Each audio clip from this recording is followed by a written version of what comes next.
Maintenant, dans cette vidéo, on va parler de double distributivité. Alors, qu'est-ce que la double distributivité? Comment est-ce que ça s'utilise? Eh bien, pas de panique, je vais tout vous expliquer, vous allez comprendre. Déjà, quand on entame comme ça une notion, il faut toujours décomposer les mots de la notion pour bien la comprendre. Double distributivité. Déjà, j'ai le mot distributivité. La distributivité, vous commencez à connaître depuis la quatrième, c'est ce qui permet en fait tout simplement de transformer une multiplication en une somme ou une différence. Ok? C'est-à-dire que j'ai une expression qui peut être sous forme factorisée, par exemple 3 fois 5, comme ceci.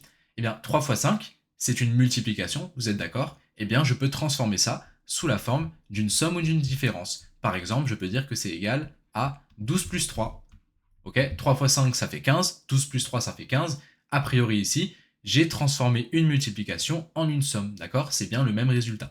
Bon, maintenant, l'utiliser dans ce contexte-là, ça n'a pas trop d'intérêt. Ce qui a de l'intérêt, c'est de l'utiliser dans le cadre du calcul littéral, en fait. Par exemple, on avait vu en quatrième la simple distributivité, c'est-à-dire, par exemple, un nombre A qui est multiplié à un nombre B plus un nombre C.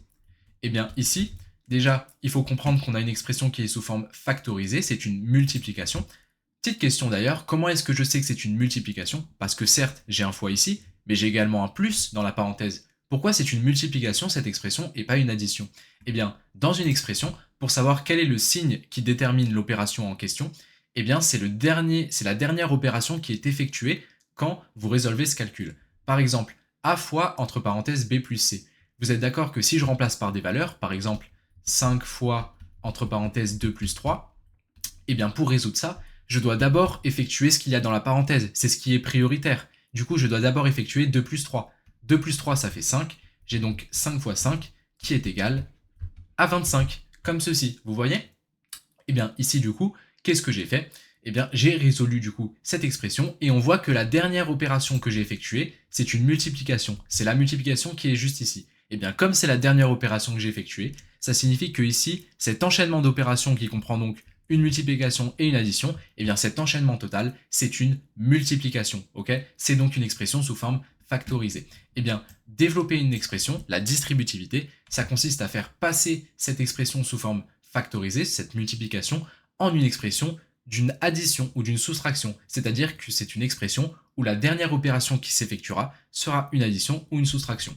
Donc on avait vu en quatrième que la double distributivité, on va venir ici multiplier le a au b, ça va nous donner du coup a fois b, puis ensuite on va venir multiplier le a au c, comme ceci, à chaque terme de la parenthèse. Donc plus a fois c. Et je mets un plus parce que dans la parenthèse, le signe c'est un plus. Bah ici, j'ai bien transformé cette multiplication, qui était juste ici, en une addition. C'est-à-dire que ici, dans mon élément de droite, dans mon égalité, eh bien, les multiplications sont prioritaires. Du coup, je vais d'abord effectuer les multiplications ici, que j'ai entouré.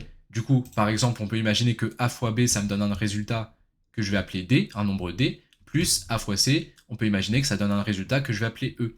Bah, du coup, au final, je vais avoir d plus e, et ici, j'aurai un résultat. Mais du coup, la dernière opération que j'effectue, c'est une addition. Du coup, ici, eh ben, l'opération que j'ai transformée là, c'est une addition, d'accord? J'ai transformé une multiplication en une addition. Voilà la distributivité.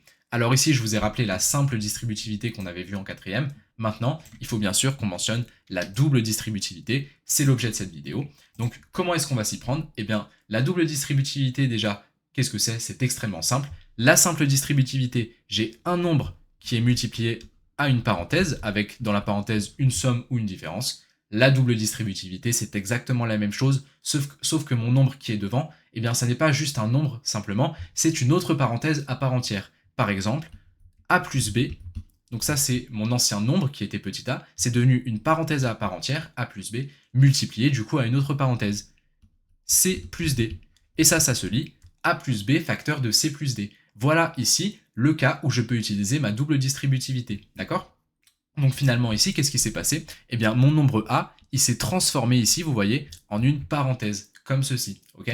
Et du coup, la double distributivité, ça signifie qu'on a une parenthèse multipliée par une autre. Maintenant, ce qu'on veut, c'est distribuer, en fait, cette opération, cette expression plutôt, c'est la développer. Parce qu'ici, j'ai une expression qui est une multiplication. Je vais d'abord effectuer les additions dans les parenthèses, et la dernière opération que j'effectuerai, ce sera la multiplication qui est entre les deux, comme ceci.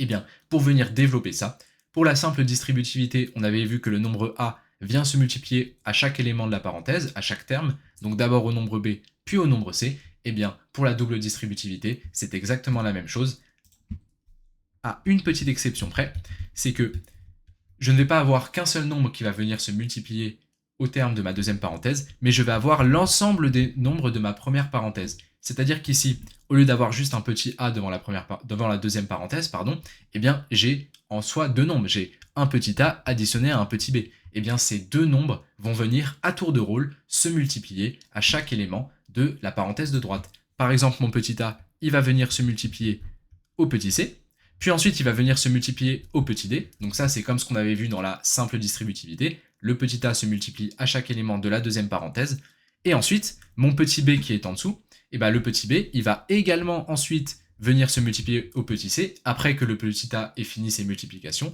et mon petit b il va ensuite venir se multiplier au petit d, tout simplement. Donc si je résume, chaque terme de ma première parenthèse va venir se distribuer, se développer, se multiplier à chaque terme de la seconde parenthèse. D'abord le petit a, le premier, qui se distribue à chaque terme de la deuxième parenthèse, donc ça c'est comme si c'était de la simple distributivité, mais ensuite j'ai mon petit b qui lui aussi va venir se multiplier à chaque terme de la seconde parenthèse. Du coup finalement, le résultat ici, ça va me donner a fois c, mon a vient d'abord se multiplier au c, puis ensuite mon a il va venir se multiplier au d, au plus d, donc plus a fois d. Ensuite je vais avoir mon b, cette fois-ci mon petit b de la première parenthèse, qui vient lui aussi se multiplier au terme de la deuxième parenthèse, donc plus petit b fois c, plus ensuite mon petit b fois le nombre d, comme ceci, tout simplement, d'accord? Chaque élément de ma première parenthèse se multiplie à chaque élément de la deuxième parenthèse. Donc je me répète beaucoup, mais c'est en entendant plusieurs fois la même chose que ça rentre dans la tête. Donc ici, voilà ce que ça nous donne, tout simplement. Alors, mettons ça bien sûr en exemple avec des nombres. Donc si je prends par exemple 3 plus 2x, comme ceci, comme ceci, et ensuite je vais multiplier du coup cette parenthèse par exemple 5 plus 7x, comme ceci. Là, j'ai bien de la double distributivité. Question, développer cette expression, transformer cette expression en une somme ou une différence. Et bien ici, je viens tout simplement appliquer la méthode qu'on a vue juste en dessous. C'est-à-dire que mon 3 ici, il va venir se multiplier au 5. Je vais donc avoir 3 fois 5. Puis ensuite, mon 3, il va venir se multiplier au 7x, qui se situe juste ici. Du coup, je vais avoir plus 3 fois 7x. Donc là, je l'ai fait avec le premier élément de ma première parenthèse, mais sauf que regardez, il y a aussi mon 2x devant la deuxième parenthèse. Mon 2x qui est compris dans la première parenthèse, et lui aussi, il faut venir le multiplier à chaque élément. Du coup ici, je viens le multiplier au plus 5, ça me donne donc plus 2x fois 5, et ensuite mon 2x, il faut également que je vienne bien sûr le multiplier au 7x qui est à la fin. Donc ici, ça me donne plus 2x fois 7x, comme ceci. Au final, je me retrouve avec 3 fois 5, ça fait 15, plus 3 fois 7x, ça fait 21x, plus 2x fois 5, plus 10x, plus 2x fois 7x, plus 14x au carré. Comme ceci, d'accord? Qu'est-ce que je me retrouve au final avec? Eh bien, au final, je me retrouve avec 14x au carré. Ensuite, si je réduis, 21x plus 10x, ça fait 31x, plus 31x, plus 15. Comme ceci, d'accord? Donc ici, vous voyez, j'ai développé mon expression en utilisant la double distributivité. Alors bien sûr, on peut se faire un autre exemple un petit peu différent pour bien comprendre. Donc, si dans ma première parenthèse, j'ai par exemple 5 moins 3x multiplié par moins 2 plus 8x, on va dire, comme ceci. Et je souhaite distribuer ça. Allons-y. Première étape, mon 5 vient se multiplier cette fois-ci au moins 2. Donc j'ai 5 multiplié par moins 2. Ensuite, mon 5, il va venir se multiplier au 8x, juste ici. Donc j'ai plus 5 fois 8x, comme ceci. Ensuite, mon 5, il a fini du coup ses multiplications à chacun des autres termes de la deuxième parenthèse. C'est au tour de mon moins 3x. Et attention, c'est le moins 3x ici que je viens multiplier. Pas juste 3x, parce qu'il y a un moins devant. Il faut le prendre en compte. Du coup, mon moins 3x, il va venir se multiplier au moins 2. Donc on va avoir plus moins 3x multiplié par moins 2, comme ceci. Plus ensuite, mon moins 3x, il va venir ensuite se multiplier au 8x. Du coup, ici, je vais avoir plus moins 3x multiplié par 8x, comme ceci. Ok? Et ensuite, il me reste simplement à réduire l'expression que je viens d'obtenir. 5 fois moins 2, ça fait moins 10, plus 5 fois 8x, plus 40x, plus moins 3x fois moins 2. Moins 3x fois moins 2, ça fait plus 6x, d'accord? Multiplication de deux nombres négatifs, le résultat est positif. Plus 6x, plus ensuite, moins 3x fois 8x, ça fait moins 24x au carré, comme ceci, d'accord? Moins 24x au carré. Et si je réduis ça, j'obtiens donc moins 24x au carré. Je rappelle qu'on met toujours les x au carré tout devant. Ensuite, on a 40x plus 6x, ça fait plus 46x, comme ceci, moins 10. Donc ici, vous voyez, j'ai effectué une double distributivité. Il y avait des signes moins dans mes parenthèses, mais ça ne change rien, le principe est le même. On multiplie chaque terme de la première parenthèse au terme de la seconde parenthèse à tour de rôle, tout simplement. Donc voilà ici ce que j'avais à vous dire pour cette vidéo. Et bien sûr, comme d'habitude, si vous avez la moindre question, n'hésitez pas à la poser en commentaire et j'y répondrai très rapidement.